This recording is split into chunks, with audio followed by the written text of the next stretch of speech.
4. December 1993. He starts school next month. The young man, that's a big milestone. What are your thoughts on that? Excited, worried, he paused. He's ready, my son.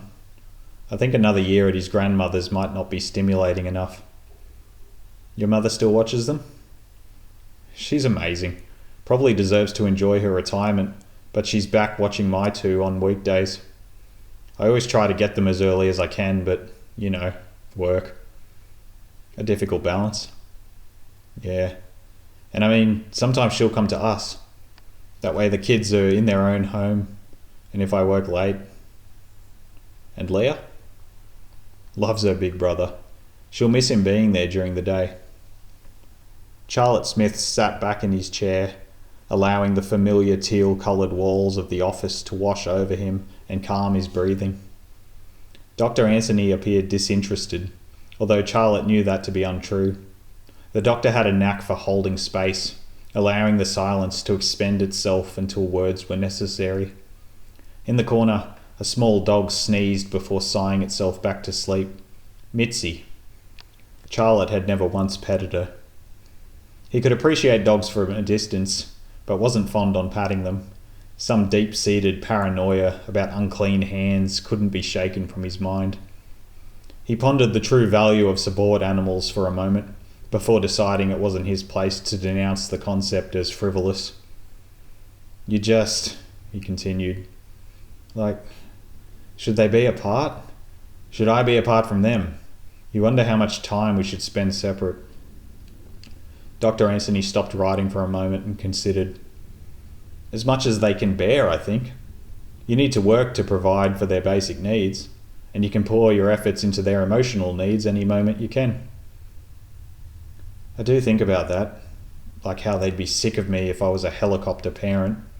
I see them every morning when they wake up, and I tuck them into bed every night. Exactly. And they'd know to expect that from you, Charles. Kids are resilient. They draw confidence from you every time you turn up for them. No matter how hard their day could be, you can be the consistency they need. Stuff like hardship, like how metal gets stronger when tempered, put under stress. I get it. But how much suffering should they have to endure? What kind of a father am I to have let them see so much so young? Put it another way, how much of their suffering is under your control? To suffer is to be human. This is an unfortunate reality we face. As parents, we can only shield them so much. And sometimes it isn't about preventing bad things from happening, but standing behind our children so that when they look for help during life's hardships, well, there's Dad. Dad's got my back.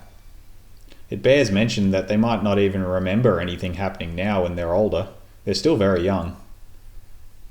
Charles could feel the tears behind his eyes press forward. He scratched at the bridge of his nose and blinked heavily. He realised how cold his hands felt. Hear the unseasonably cold wind blowing in the morning sun outside the window. Feel how utterly exhausted he was, and would love nothing more than to curl back into bed and sleep forever. Dr. Anthony didn't break the silence. He never did. I suppose, Charles said, I'm just worried now with school about my boy, how he'll be different. The other kids will be like, where's your mum? How's he supposed to handle that? You're no longer seeing that new woman, right? I think you told me that a few sessions ago. Oh, no, not anymore. Saw her for about 6 or 7 months, say, but it didn't work out. I don't think I was ready. She understood. It was pretty mutual. Not a bad result then, I'd say. No, not at all. I think the kids might miss her, but they haven't mentioned her at all, to be fair. Well, back to our original thought here. There are lots of reasons why a person might not have both parents in their life. Divorce, death, adoption. None of these things are that uncommon. I'm sure your son won't be alone. Outside, a wind gust battered the signage with a dull thud. The green leaves of the trees held tenaciously to their branches, and Charles could have sworn he could hear wind chimes somewhere.